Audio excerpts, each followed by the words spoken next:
Formula One fans, welcome back to our podcast. My name is Chris. And my name is James. And we're the Formula One Bros. Just two twins with a love of F1 to share our thoughts on everything in the world of Formula One.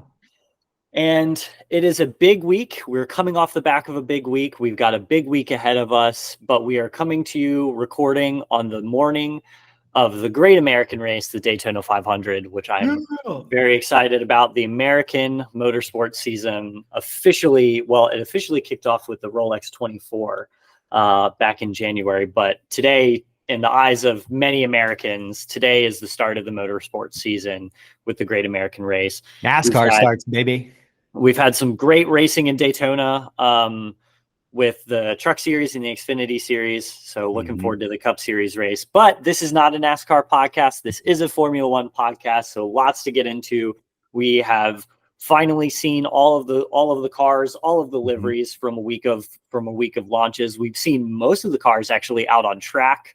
Yeah. And this week is the week of preseason testing, where we finally start to see where the pecking order kind of starts to shake out, and all of the work on the off season starts to become known, and the competitive order starts to kind of be known. I think this is one of the first times in a long time going into winter testing where, I mean, there's always a bit of an unknown going into winter testing where we don't know what really is going to happen and who's going to shake out. But I truly have no idea what's going to happen because everybody's cars seem to be, if they are evolutionary, they've taken a lot of steps. Some of the cars are revolutionary. So, and I think a lot of teams or a lot of people in teams all across the grid are saying how much more competitive this season is shaking up to be, because especially at the top, I really do think that there's a potential for a four-team championship battle here. Have Red Bull done enough to keep progressing? And, the other three championship challengers, which right now we're seeing is Ferrari, Mercedes, and McLaren, have they done enough to compete with Red Bull? Yeah, I think it's really cool. So this week, having seen all the cars in this upcoming week, because this week is testing. We start testing this week. So on Wednesday. Yeah.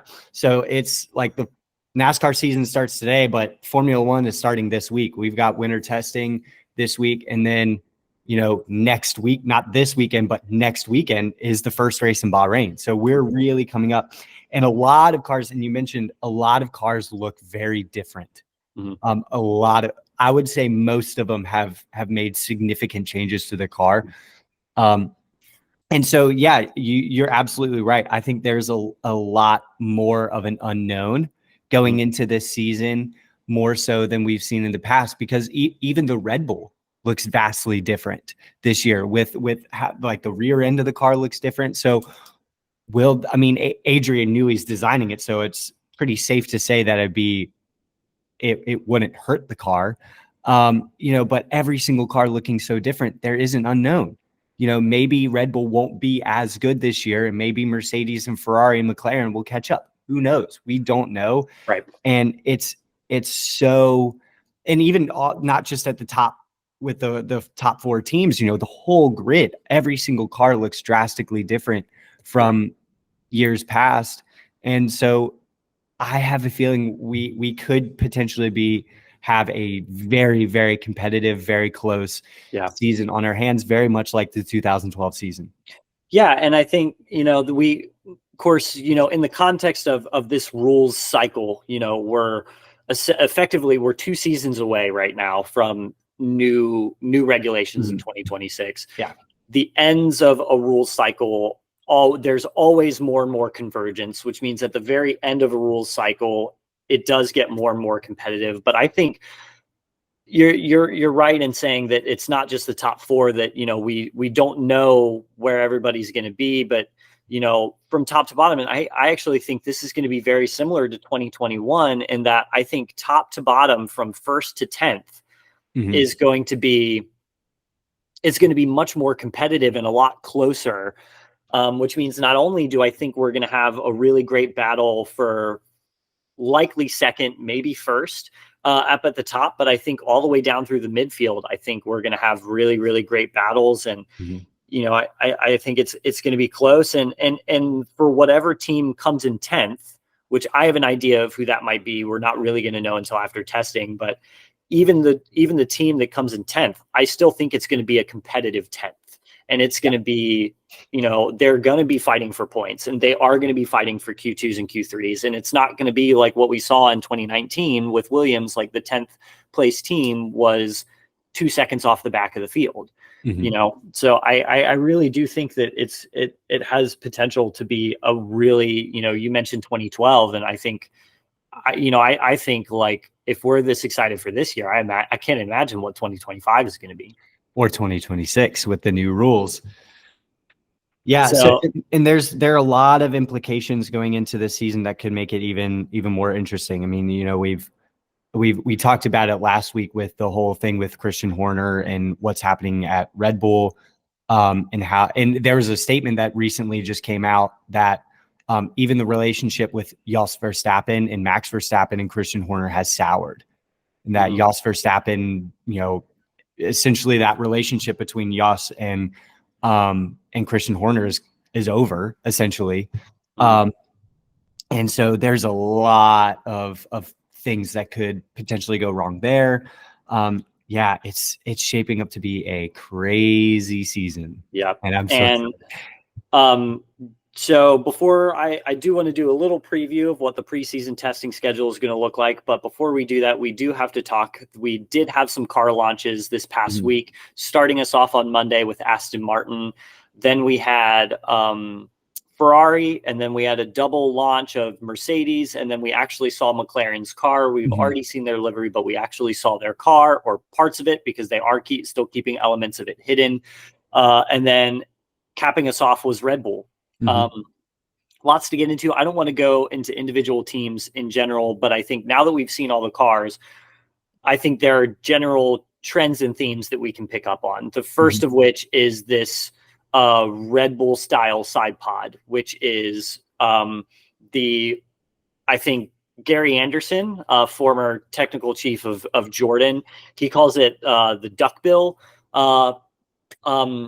inlet opening, where the lower level of the side pod inlet is extended out beyond the side pod. And what he says is when you have the edges of the side pod that are even and together, the air going across the top of the side pod creates lift.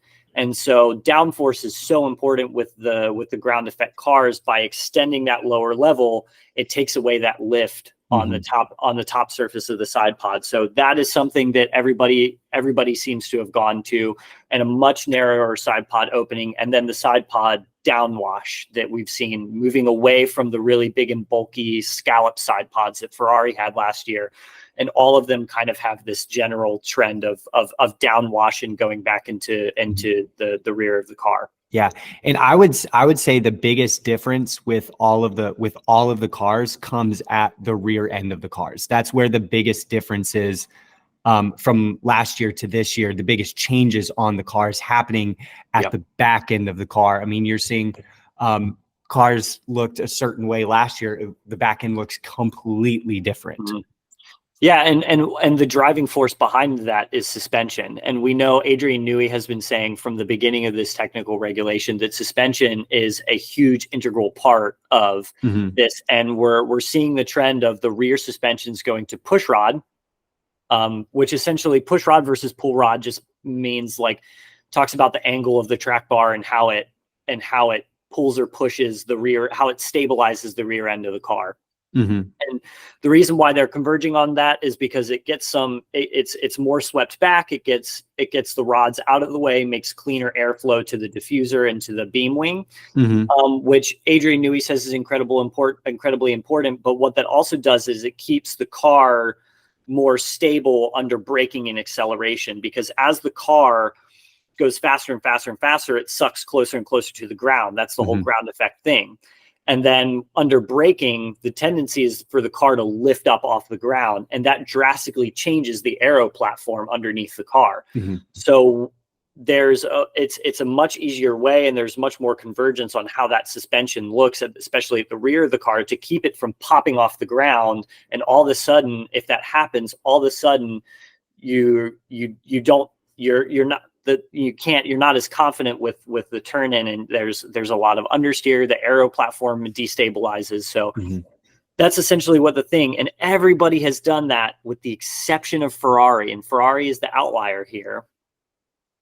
Which also means that Haas by default is also in that. Now, Stake F1 is also a Ferrari customer, but they create their own gearbox casing, so they have the ability to do a different suspension layout than Ferrari and Haas. But there, and Enrico Cardile, the Ferrari technical head, said that actually suspension is not really that important, and so he's kind of a breakaway from all of that, from that trend that we're seeing. So that'll be interesting to see how that happens. Ferrari's going to get it either very right or very, very, very wrong. Yeah, well, we saw in the past that because of their suspension, their car chews through tires. So right, so that's the thing. It could either be very right or very wrong, and I have a feeling that I know the answer to that question. But yeah, so we're seeing a lot more a lot of changes for a lot of teams at the rear ends. Then we have to talk about the Red Bull car, because speaking of rear ends, they are essentially, a lot of elements on that car are coming from Mercedes a lot. Like, first of all, that big ridge on the engine cover. Yeah, the big ridge it almost looks like the car has shoulders. Right, exactly. That was a very Mercedes thing that now they no longer have on that car, and so they've gone to that, which is super weird. I guess Adrian Newey really likes it and found a way to make it efficient. And then they're starting to go into the direction of the zero side pod, and they actually said that their first update, I can't remember when their first update is going to be. I don't know if it's for the Bahrain Grand Prix or if it's like around, I think it's around the Japanese Grand Prix in April, when they're going to have, or April, May time, when they're going to have like a format of the zero side pod configuration that Mercedes had. Which really confuses me, because Mercedes was not able to make that work. And up until then, Mercedes has been dominant in designing cars. And so if Mercedes couldn't get it right, I mean, granted, yes, Adrian Newey is a freaking genius, but if Mercedes couldn't get it right in the height of their dominance, I'm afraid for Red Bull. Yeah. Yeah, I truly have no idea what this is going to do. And unless Adrian Newey found a way to make it work, which I wouldn't be surprised. But and honestly, this has one of two outcomes, both of which are hilarious. So either they absolutely nail the zero side pod and they make Mercedes look like idiots, or they suffer a Mercedes fate. The car doesn't work. They can't understand the platform, and all of the hard work that they've put into this car and this rule cycle just completely goes away. And it proves everybody right about the zero side pod configuration. So, which is also hilarious, because Mercedes were so adamant that it doesn't work, and they moved away from it. And then it'll just prove everybody right. Yeah. So either they have the opportunity to make Mercedes look really, really silly, or they're going to make themselves look really silly. Both of which are hilarious to me. Both are really funny, and it would just cause so much chaos. Like, both scenarios would cause so much chaos. Like, I could see all the Red Bull guys looking at Mercedes like, hey, we figured it out. You're just bad at making a car. But then also on the flip side, I could totally see Mercedes being like, told you so. You guys suck. Yeah. That's what you get for copying our designs, Yeah. And especially considering, like, Red Bull have been like, oh, you can't just copy our car without understanding it. And I'm not saying that Red Bull don't understand that concept. If there is any team to copy a concept and understand it, it would be Red Bull.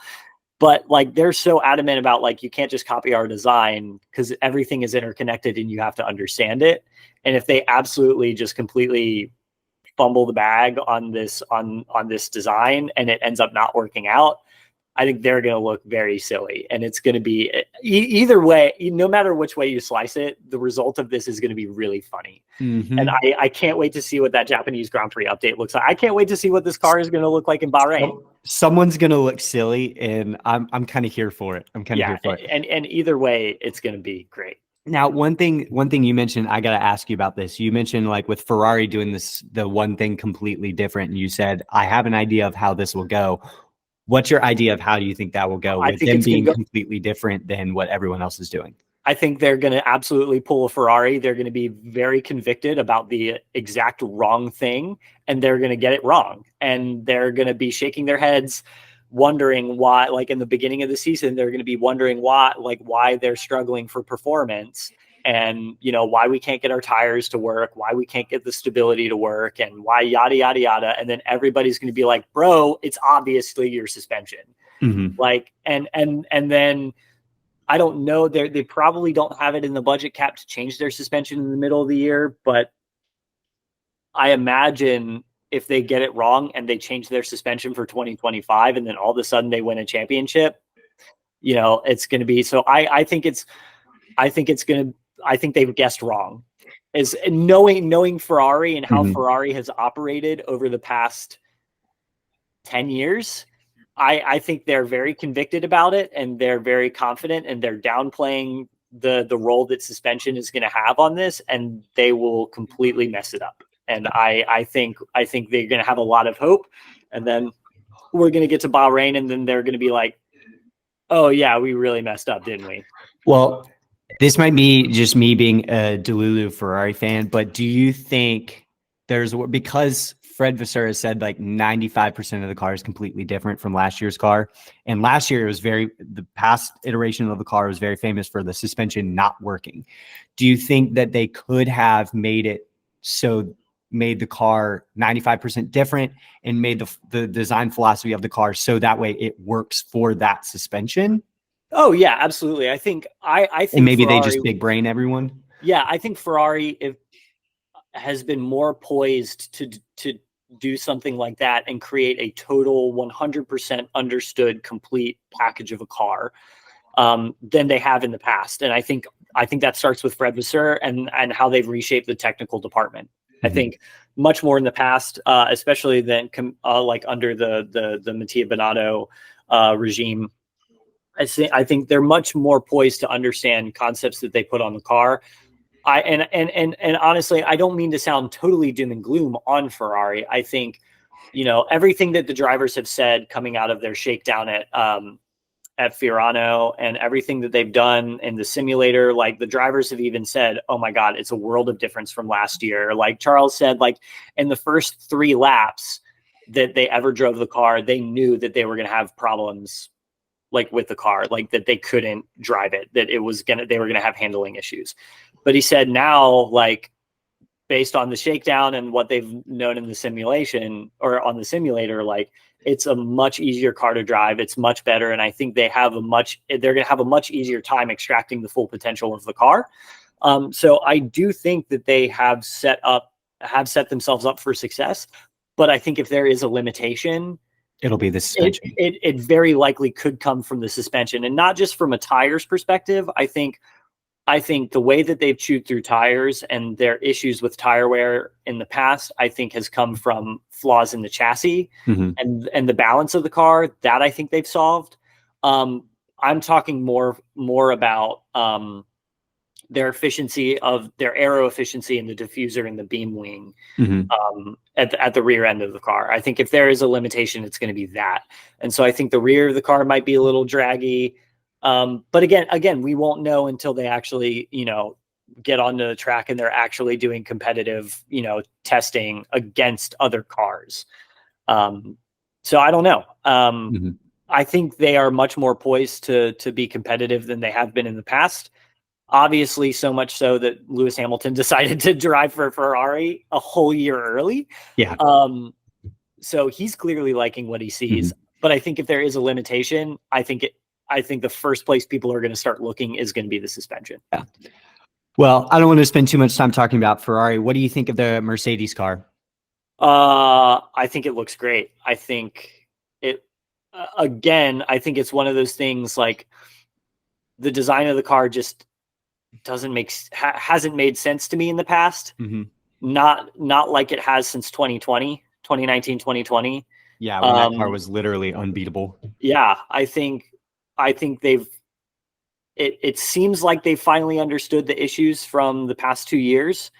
And it's going to be a matter of how much catch up they've actually had to do, I think. And I don't think we're really going to know that until we get on the track. But I think it looks great. I think the car, it just looks faster than it has in the past. You know, it just like when you look at a car, yes, and you can just see some of the aero surfaces and some of the car surfaces just look like it just looks like it's going to be fast. And I think they're going to be competitive again. I think their main rival is going to be Ferrari. And I think there's every possibility that McLaren have kind of leapfrogged both of them into second place. So I do think that their chief rival is going to be Ferrari, but I'm very hopeful and very positive on Mercedes right now. I think they got a good looking car, and I think they're going to do great. Now, I did say that about Alfa Romeo last year. And You we all know how that turned out. I was like, Alfa Romeo gets fourth. Yeah, you were like, it was like fourth. What did they get, eighth? Like eighth or ninth. Like it was, or they got eighth. Yeah, it was them, and then Alfa. That was so bad. That was the most based take ever. Yeah, it'll be interesting. It'll be really interesting. But yeah, I think the Mercedes. I just think the livery is sweet. I love it. I mean, the black has always looked good. The silver looks great, and they've kind of like combined the two and made this like ombre. Like it starts off silver, goes to black. Oh, it just looks so cool. The thing that I like about the black on it is that it's not carbon fiber. I think that's why I like it so much. Is the black? The black is not carbon fiber. The black is actually black. Notes. Yeah, it's actually black paint. Alpine and Steak. Yeah. I think, it looks great. I saw on Twitter, someone posted a side-by-side of the last McLaren West livery before the Vodafone livery, like the 2005 was MP420, and this year's Mercedes, and they look very similar. Yeah. And it looks really, really good. I really like it. But before we get into liveries, because we have a whole thing planned for that, I do want to, this is preseason testing week. So I want to go over what that schedule is going to look like. It starts on Wednesday, February 21st. And it goes to Friday, February 23rd. So there's 3 days of testing. Then they have all of the weekend off, and then it is race week. So Wednesday, and it's all going to be the same time. It's Wednesday, Thursday, Friday. Track time, it's going to be 10 o'clock to 1900. I don't know what that is in non 24-hour time. I think that's like 7 o'clock. 7 o'clock, yes. Yeah, so it's going to be 10 to 7, 2 sessions with a lunch break, typical setup. That is track time, so they're going to have a morning session and then an evening session. So, and the evening session will end under the lights. But our time here on the East Coast, testing starts at 2 a.m. and ends at 11 a.m. So we will probably not be watching those first sessions, but we'll be getting caught up on that and watching the afternoon sessions, and we'll have all of as much data as we can access, and as much content as we can to access to accurately predict where we think everybody is going to be. But preseason ranking, testing, and predictions are always difficult because the timing sheets only tell about 5% of the story. We're not really going to know. And the reason why that is because we don't know the fuel loads of the car. You know, we don't know what the testing programs look like. We don't know if they're doing long runs. We don't know if they're doing fuel loads. A lot of teams will even be like, let's do a low fuel run and let's just purposely run the car out of fuel so we know what that looks like. We don't know what's going to happen. And the other reason why we never really know what's going to happen is it's really hard to get an idea of how the cars are going to look and handle unless you're on the ground actually watching the cars go through those corners and how they're handling it. You just don't know. I think the best way that's going to be able to predict the standing is how they handle the 9-10 corner combination with that downhill braking into the hairpin. When they come over crest and crest the hill, and then they break into that hairpin to the backstretch. That's usually the corner combination that I think is most telling of where how the cars will handle. And I think because that's when they found out that, the Williams wasn't handling well and the Ferrari wasn't handling well and stuff like that. So I think it'll be really interesting, but we're never really going to know because we don't know the fuel loads. We don't know how heavy the car is. We don't know how light the car is. There's so much that you don't know unless you're on the ground in Bahrain at the track watching the cars go around. So we're going to do our best to figure out what we think the competitive rankings are, but I don't think we're going to get an idea truly about what it's going to look like until we get into Saturday qualifying. Yeah. I mean, and the other thing too, I mean, just an example of that, think back to 2022. 2022, they had two different, or part of their winter testing was in Spain. They had two topping sessions. Part of it was in Spain, and in Spain, McLaren was topping the timing charts, and then they get to Bahrain for the race, and they finished 16th and 18th. Yeah. So you really have no idea what's going to happen. It's, you get to really, when you get to the first race is when you really start to figure out the pecking order. Yep. Well, and that's like, in 2022, everybody was like, oh, the Ferrari, oh, the Ferrari, oh, the Ferrari. And it was quickest over one lap, but after the French Grand Prix, it was a complete domination by Red Bull for the remainder of the season. So it's going to be tough. Well, and looking back at 2019, everybody said that the Ferrari was going to is the championship favorite going into that season. And then on the last day, Mercedes unlocked something, and it was one of the most dominant seasons in Mercedes history. So we didn't have a non-Mercedes winner until we got to Austria that season, and it was Max Verstappen. Yeah. So it'll be really interesting to see. But we'll try and keep up as best we can on this channel with everything that's going on in preseason testing. And after preseason testing, it comes right away straight into race week. So I'm super excited to get the season going. Oh, I'm so excited. We're so close, and we have cars on track, actual going around in a circle in like 4 days, which I'm thrilled about. Thank God. Well, at least we can watch the Daytona 500 today. So yes. But moving on. So what we are going to do today, now that we have seen all of the cars, because we don't know where they're going to be and we have really nothing else to talk about, we're going to do our definitive rankings on what we think the best liveries are. And we're going to rank the liveries worst to best and the cars that we like most. How this is going to work is James, myself, and my wife, Brittany, have taken a look at all of the liveries, and we have done our own individual rankings, which we'll go over from 10th to 1st.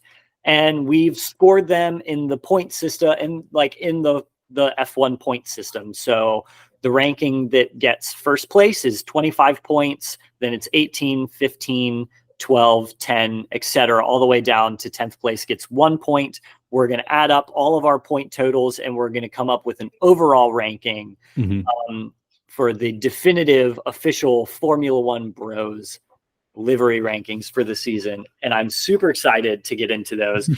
I am the only person that actually knows the total, like the overall rankings. So James is going to be finding this out live on. I don't know. Chris asked me before we started, like, do you want to know the final rankings? I was like, nope, I want to be surprised. Yeah. So we're going to be surprised. Cheddar. It's my cat Cheddar. Wonderful. So those of you on watching on video platforms will see my amazing. Normally it's my cat that right. Photo bombs. Big cat guys and on the podcast. Big cat fans. Heard that's a big green flag. Yeah. So anyway, so we're going to go over all of our individual rankings, and then we'll total them up at the end, starting us off, and we're going to go 10th to 1st. So starting us off in 10th, James, who did you have? Alpine in 10th. What car looks bad? Yeah. It's just the carbon, man. I also had Alpine in 10th. If it was all black and not exposed carbon fiber, I would have it ranked way higher. like a not even, it doesn't even need to be like a shimmery black to match the pink Even and the if it's just like blue. a matte black. A matte black. But honestly, if you're gonna paint the whole car, paint it the Alpine Electric blue. Like paint it the Alpine Electric blue or the BWT pink. Either way, whatever. And then Brittany had Visa Cash App Racing Bulls in 10th. Ooh, that is a hot take. Which is a awesome take. I think it's getting spicy. So in 9th place, James, who did you have in 9th? Steak F1. I had Haas in 9th, and Brittany had Williams in 9th. Oh, wow.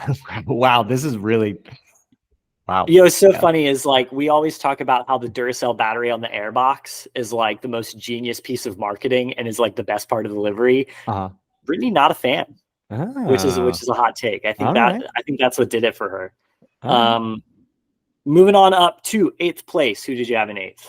8th place, just because it's literally been the exact same livery since 2016, Red Bull.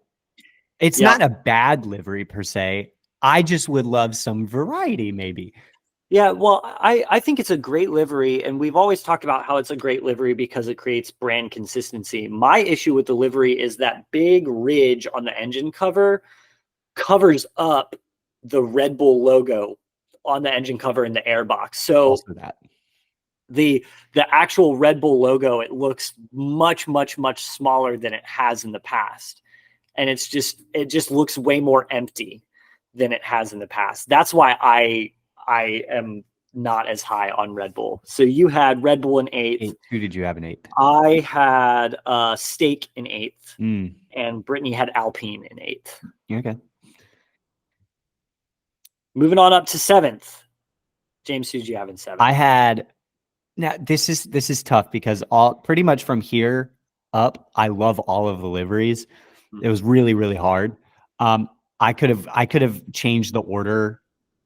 I don't know. I could have just changed the order and it would have sat well with me. But I settled on McLaren in 7th. Brittany also had the McLaren in 7th, and I had Williams in 7th. I had Williams in 7th. Moving on up to 6th, rounding off the first part of the rankings. Who did you have in 6th? I had Aston Martin, and I think the only reason why I had Aston Martin in 6th, it had a lower. The car looks great. It's just like on the side pods, that random patch of carbon fiber kind of just looks a little off-putting to me, but it still looks great. Yep, I agree with that. In 6th place, I was the one that had Red Bull. I have Red Bull in 6th, and Brittany has Ferrari in 6th. Moving on up. Now we're in the top half. In P5, James, who do you have? I have Visa Cash App Racing Bulls. I love that livery. It looks fantastic. It's great. Yeah, it's a good one. In 5th, I had Aston Martin, and Brittany had Steak. So the highest, I think that is the highest ranking for Steak between the three of us. So moving on up to 4th. I have Haas, because I also love that car. Yeah, it's good. I think the reason why I was so down on it is just because it just looks busy. And I think in the context of everything, I think there's just a little too much black. With all of the cars going darker, I don't know. I think there were better looking cars. But in 4th, I had McLaren. I really like that McLaren. I think that's the best one in this era of McLaren that we've had since 2022. I love that McLaren. It looks great. Yeah, my favorite McLaren livery was 2020. It was with the rainbow. Yeah, on the halo. That was the best looking McLaren. Yeah, it looks great. And in 4th place, Brittany had Red Bull. Big fan of the Red Bull.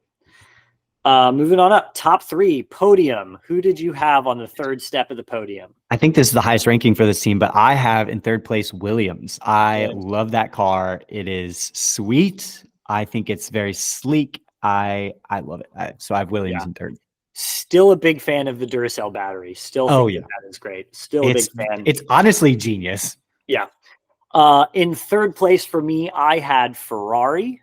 And the reason why I don't have it in the top 2 is I'm glad that they actually the patches of carbon fiber last year just were really out of place, and I think they've done the carbon fiber much more tastefully this year. I like the touch of like the vintage like stripes of white and yellow. I love the yellow touch in it. The carbon fiber down the side pod still, just to me, it's just a little too much exposed carbon. But as long as it's a Ferrari, as long as the Ferrari is red, it'll be in my top 3. And third place, Brittany had the Mercedes, which is the lowest ranking for Mercedes between the 3 of us. Big fans of the Mercedes here. Moving on, who'd you have on the second step of the podium? And second, I had Ferrari. And the thing I love about it a lot is the design of that car looks very consistent with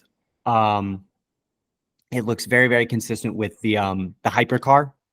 The endurance car, the hypercar. And I think like having both of those kind of on, because the hypercar, I mean, they won the Le Mans 24, very successful hypercar. I think they're really trying to push as a full racing brand to make everything look like the same and to achieve the same as well. So I love that Ferrari. I think it looks great.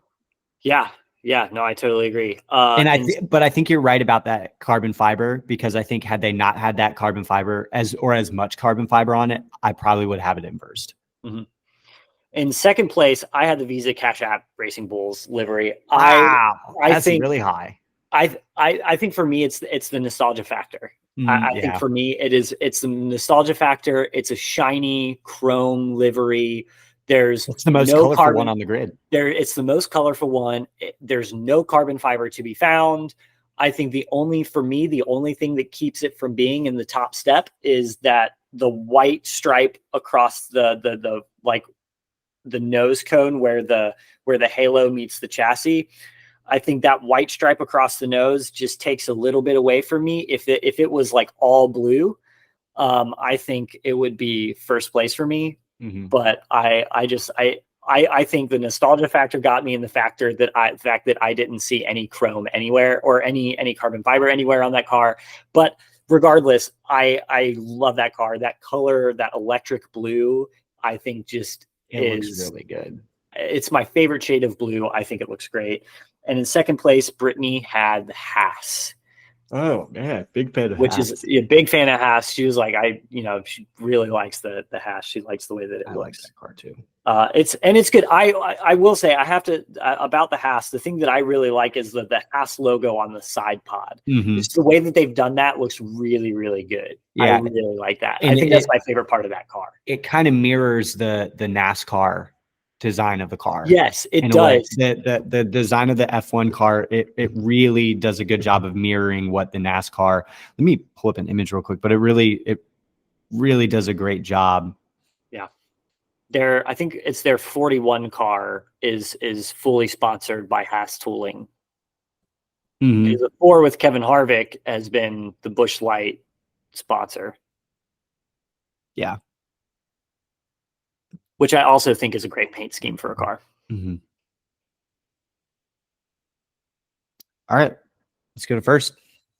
First place, top step. I have Mercedes. I think that car looks so freaking good. It's awesome. Also have Mercedes in first.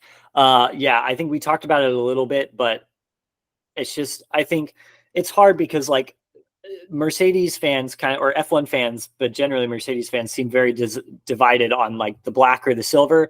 I think we got a little tired of the black because we just like, it was basically all exposed carbon fiber last year. We really liked the black when it came in 2020 because they'd never done it. They went back to silver in 2022 and the car was rubbish. So I think a lot of people were like, no silver ever again. But then after last year, I think people were like, hang on, the 2019 Mercedes looked really freaking good. Like I that silver is just so iconically Mercedes. Well, even that 2022 Mercedes, it was a dog water car, but it still looked really good. Yeah, so the silver Mercedes is always great, and I think they've kind of married the two, the silver versus the black, in such a great way. And I it's think not carbon fiber. Yeah, and it's not carbon fiber, and the ombre looks really good. They've done it very tastefully. The car almost like it looks like a different car depending on the angle that if you're looking at it straight on, it looks like an all silver Mercedes. If you're looking at it from the rear, it looks like an all black Mercedes. From the side, it's just such a pretty car. There's no bad angle, I think, for me on the Mercedes. Yeah. And lastly, Brittany had Aston Martin, which I think is really great, because that Aston Martin green truly is beautiful. And they changed up the green a little bit on that. I don't know if you noticed. It's a little bit less blue. It's a little bit more green, and I like it. I actually really like the changes that they've made to the green. It looks really good. Again, they've done the carbon fiber very tastefully this year, like they did last year. There is still some exposed carbon, but they've done it very tastefully. And I think it's just a good looking car. And again, the reason why I had Aston in 5th, and I imagine why the reason you had Aston in 6th, is just because the top 5 or 6 cars, at least in terms of ranking, like livery ranking, all look great. And I think you said it earlier that, like, for me, like, I can change around anywhere in the top 5 and justify those answers. And it changes depending on criteria for me. Like, if you're going purely for iconic brand recognition factor, like Aston Martin and Ferrari are at the top. So it just, depending on the criteria that you get, it changes a little bit. Yeah. But for the overall rankings, here we go. So reminder that each of us, with all of our rankings, there is a point value that is basically the F1 point system assigned to each of our rankings, and I totaled them up. And so now we're going to get into it. In 10th place, which should be no shock, with a whopping 6 points, is Alpine. Okay. In 9th place, behind that. Yeah. In 9th place with 16 points Let me guess. Steak. Yes, it is Steak. In 8th place with 23 points. Fancy a guess? Hold on. Give me one second. Hold on. I'm guessing Red Bull. No. 8th place with McLaren. 23 points is Williams. Oh. And this is, you said Red Bull and McLaren you thought would be 8th place. There's a two-way tie for 6th and 7th. 1 point more than the Williams between both McLaren and Red Bull. Okay. So McLaren and Red Bull both had 24 points. Williams had 23 points. So in 5th place is Visa Cash App Racing Bulls with a total of 29 points. In 4th place with 32 points is Haas. Okay. Haas. 3rd place with 41 points is Ferrari. Okay. In 2nd place with 43 points, I'm guessing Aston Martin. And with a whopping 65 points, wow, Mercedes is our definitive top ranked livery. So, and I think that's that's a pretty straightforward, pretty great ranking. And I think, again, overall, if you factor in everything, like straight up color scheme, the busyness, nostalgia factor, icon factor, brand recognition factor, everything that kind of goes into liveries, Mercedes, Aston Martin, Ferrari, Haas, Visa Cash App Racing Bulls, Red Bull, McLaren, Williams, Stake for Alpine is a great ranking. Yeah, I would agree. So that is what we have, and those are our rankings. And the reason why we're doing this is because cars haven't been on track. We can't talk about actual competitiveness, but Formula One is a competitive sport, so liveries it is. moving forward, that does it all for us today. Moving forward, we have preseason testing this week. Our next episode will be officially our last off-season episode, where we will give our definitive rankings and predictions for the 2024 season. And then we get into race week. Our race weeks on the podcast will also look a little bit different. Yes, I'm really excited. We will still have our Grand Prix review episodes. We're going to keep them nice and brief, and we're still going to do some individual segments that we want to do after our Grand Prix, and we're going to make it a little bit more fun and lighthearted. But every Wednesday, we will be dropping an episode. Every Wednesday of race week, we will be dropping an episode that will be our Grand Prix previews, what we're going to call Grand Previews, which will basically set the stage for everything that you need to know for going into this year's whatever Grand Prix it is. For example, this year, the Bahrain Grand Prix, we'll go over track stats. We'll go over the history of the Grand Prix and the circuit. We'll go over what happened in the previous year in 2023 and set the stage for what the things that we're going to be looking for in major storylines going into the Grand Prix. We're also going to try and find for every race some fun fact for each Grand Prix. And if you want to know what we're going to be talking about for the Bahrain Grand Prix, be sure to tune in, not this upcoming Wednesday, but the following Wednesday of race week before we get into testing, free practice on Friday. Everything that you need to know for the Bahrain Grand Prix. But before we get there, we have preseason testing. And this week, we will have cars on track going around in circles. Yes, so excited. I cannot wait. The F1 off season officially comes to a close this week. And I could not be more excited to get another season, especially considering we talked about at the beginning of the podcast, but especially considering we have truly no idea what the competitive order is going to look like. Yeah. And I think last year the season was really boring, or felt boring, because Max Verstappen ran away with it. But hopefully we can have a little bit more competitive. Hopefully it'll come down to the last race, and I think it could do that. So I'm really, really excited. And be sure to follow us on all of our social medias, TikTok, YouTube. If you're listening on Spotify, be sure to give us a good rating. If you're watching on YouTube, be sure to like, subscribe, leave a comment. Let us know what you think, what you're excited about for this upcoming season. And also let us know, what's your favorite livery this year so far? What's your favorite car? What's the best looking car to you? Let us know down in the comments, and we will see you guys next week.